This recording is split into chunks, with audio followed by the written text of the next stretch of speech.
This is our Forex blog for March 28th, 2013, and like we've done for the last two plus years, we go over our software each day, and I like to showcase some of the best and easiest trading methods, the ones that I think have the highest percentage odds of working for you, and also very easy to understand. Obviously, there's beginning trading methods, and then there's a lot more advanced methods. Most of the stuff I go over here is in beginning methods, but occasionally I'll mention some stuff that's more advanced and new traders might not have any idea what I'm talking about, but don't worry, if you watch enough blog videos you probably will get it after 2 to 5 times being exposed to it.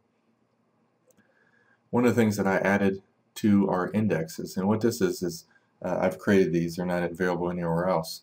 I show what the dollar's doing against all the pairs as an individual chart, what the yen's doing, the pound index, the CAD index in New Zealand. And you can very easily look at a chart like the Swiss and see a higher high than before. You can draw trend lines underneath the lows. Today I put on the Bollinger Bands on this, and so when you see an uptrend and price, as you can see right here at 9 o'clock, hits the lower Bollinger Band, very high probability place to buy, and it goes up for an hour and a half.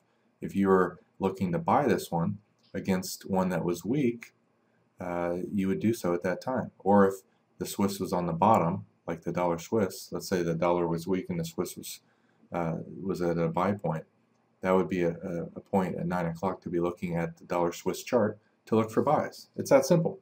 And for the last probably 6-7 years, we've done statistical comparisons amongst each currencies where we've had currency meters like this. You can add these underneath the chart to add more probability to your trading. If you know that the dollar, anything that hits the 80 level normally will continue to trend that way. You know, not always, but you can see at 6 that trend started, it continued, and you can see as it made a higher high, the statistical strength was lower. And so these tools help you gauge whether a trend is going to continue, or if you see the momentum slowing, if it's going to reverse. And also, if you see it go up with a lot of momentum like this, and then it pulls back with very little weakness, the euro is hitting the lower Bollinger Band right here.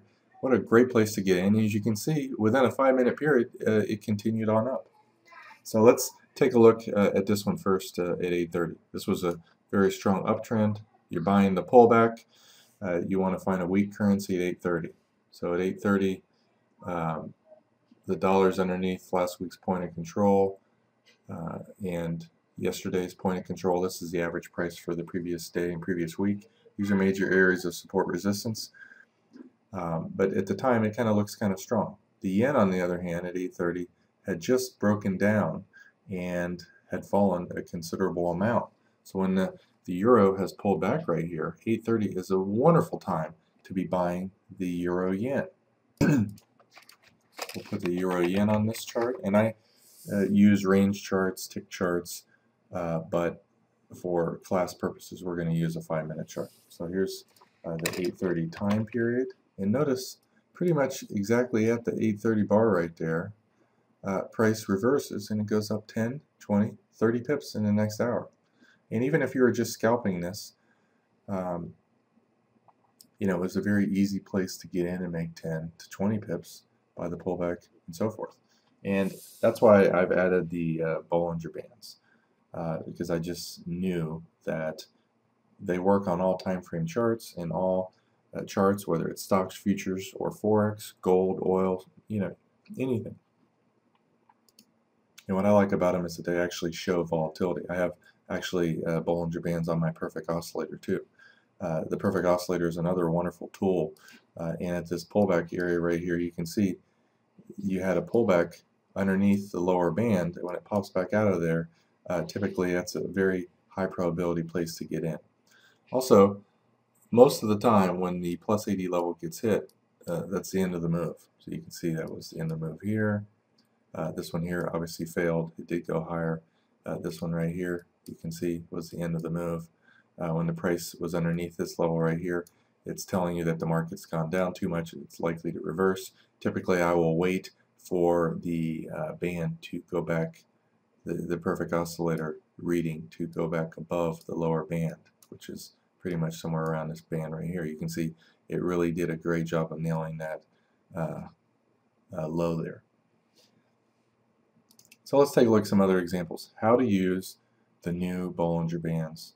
And I'm going to release this tomorrow because I want to test it overnight, leave it running overnight, trade with it tomorrow morning myself before I release it, make sure everything's working. But it's just a very high probability tool. And if you see a strong trend, I mean, this doesn't work all the time, obviously. You got a nice strong trend here, it pulled back, is at the lower band.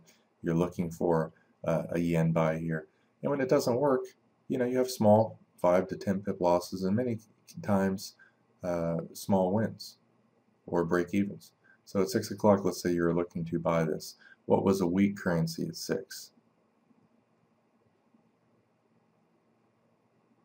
Okay, you might have said the euro at that time because it definitely was going down.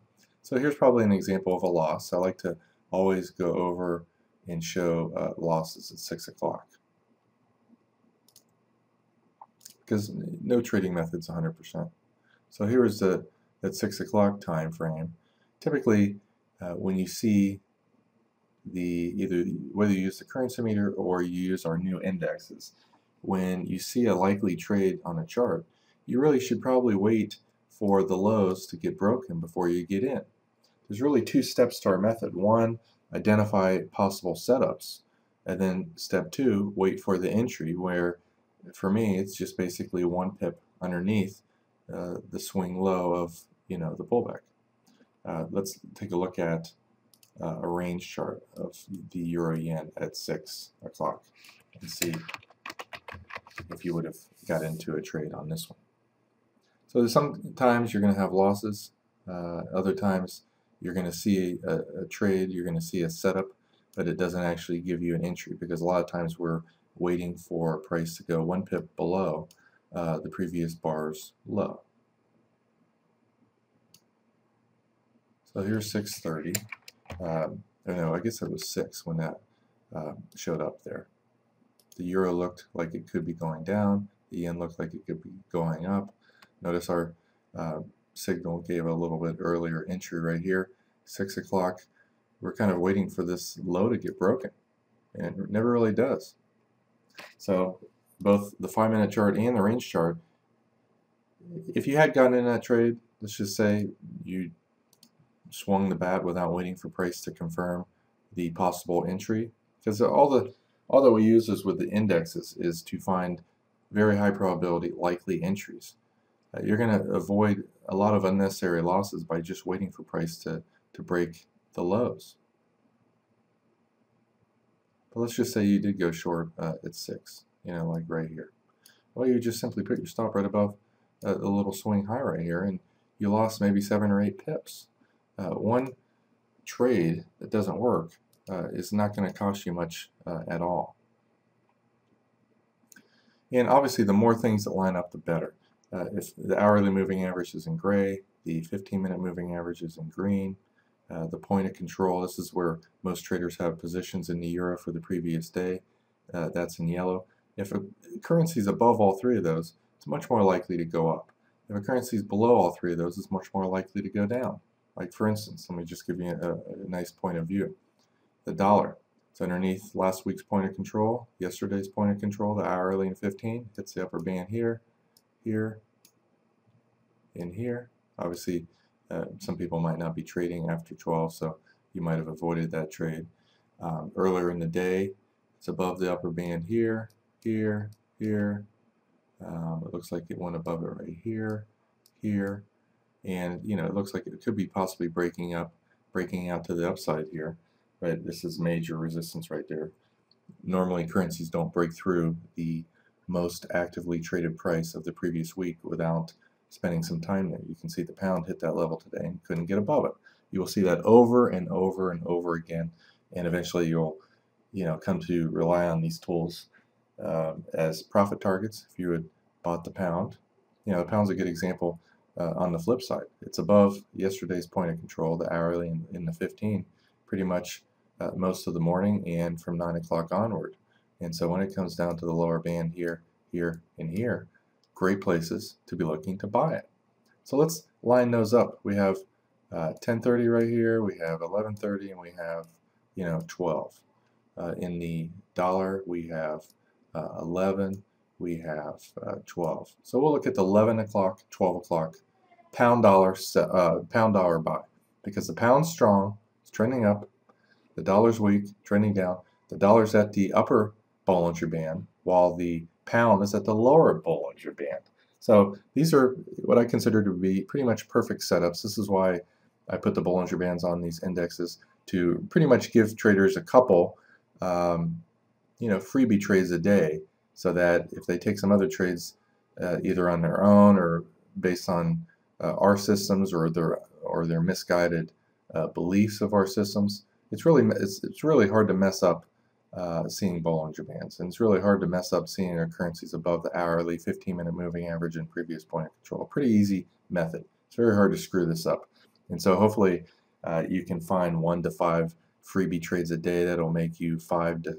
20 pips each or more, and that will get rid of some of the losses that you might do on your own, or a lot of new traders take gut instinct trades. So remember, we're going to look at 11 and 12. We're buying the pound dollar. Let me move this out of the way here.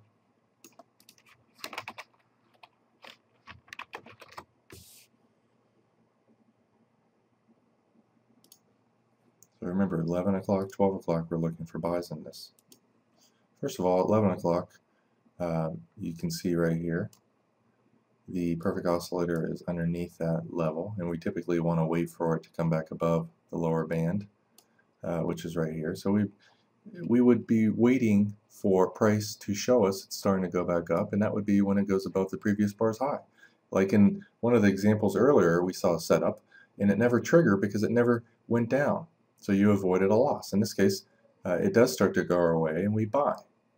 First you have the setup, then you wait for price to confirm it by just going 1 pip above the previous bar's high, whether it's a range chart or a 5-minute chart, 2-minute chart, 3-minute chart, doesn't really matter. I would keep the time frame of the chart under 10 minutes per bar. I'm mostly using 4, 5, and sometimes 6 pips per bar range charts for my own trading, in case you're curious. But you're in this trade here. You always want to draw your fibs on the previous swing, and most of the time it gives you a good idea of where the price will go to. But also keep in mind the perfect oscillator is a wonderful tool for picking extreme highs. You can see the picks the high, the extreme lows. Price went up, high went down. High here, the market went sideways for about an hour and a half. Nailed the high right here. So if you see that the perfect oscillator is giving a huge sell signal up here, you might want to get out of your trade, whether it's as soon as it starts to come down, but you probably would be out somewhere around 51.90. You're in this trade a little bit before 70. You made over 20 pips. And remember, we're waiting for 12 o'clock to get in it again. Notice the perfect oscillator gives a pullback entry right here. At 12 o'clock, the pound was at its lower Bollinger Band. The dollar was at its upper Bollinger Band. Both were likely to reverse back into the direction of the trend. And even if you got out of this trade right here, you made 10 to 15 pips. So like I said, a couple of these, no-brainer, easy trades a day. From my experience in trading with Bollinger Bands, Keltners, and other types of bands, when you have setups in the direction of the trend, the Bollinger Bands and Keltners tend to be great places to get in.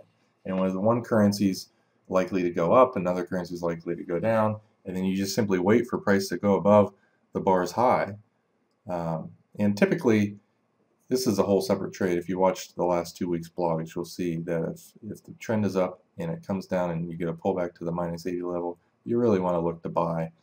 I'm going in myself light, maybe 1/4 to 30% of my normal trade size on these, and kind of gauging the momentum on the way up. If it explodes up, sometimes I'll add to the position and kind of hang on. If it just kind of inches its way up, I'm very quick to get out. And a lot of times with the setups here, you might get out of your trade, you have another pullback right here, and so forth. Let's take a look at this previous swing though, just to show another reason to be getting out of this.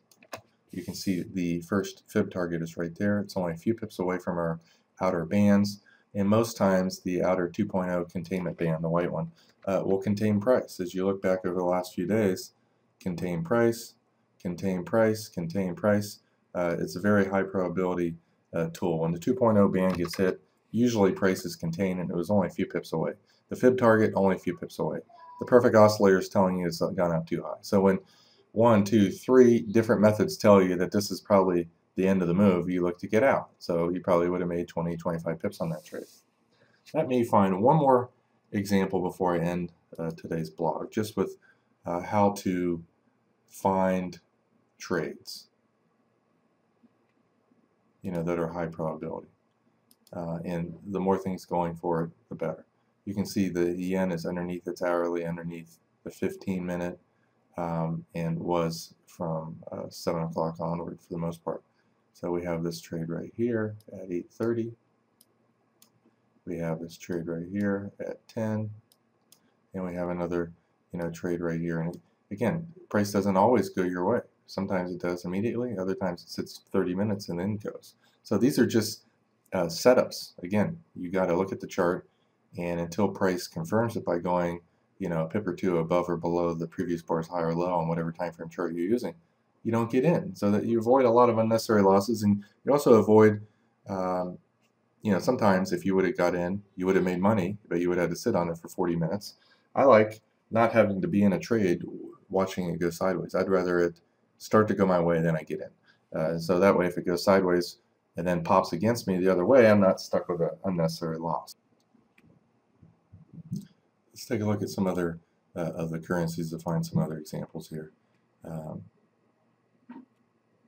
The Australian's going down. It's underneath the hourly, the 15-minute. It's kind of in a little squeeze pattern right here. This is a pretty high probability place to get in. Also right here when it hits upper band, as is right here. So 11 o'clock, it's likely to go down. We know at 11 o'clock, or slightly before that, the Swiss had pulled back and it's in an uptrend. Also, you have a pullback right here at 9. So the Australians kind of right near the upper band. The Swiss is at the lower band. And so we want to sell the Australian Swiss at 9. But we don't just get in that trade. We wait for price to go below the previous bar's low. So here's 9 o'clock with this currency, and you wait for it to go above that bar's low, and you're in this trade somewhere around 99.05. And if you drew your fib off the last wave, you're going to probably get the fib targets down here. Notice it's at an extreme. And so your risk is this. That's what you're risking.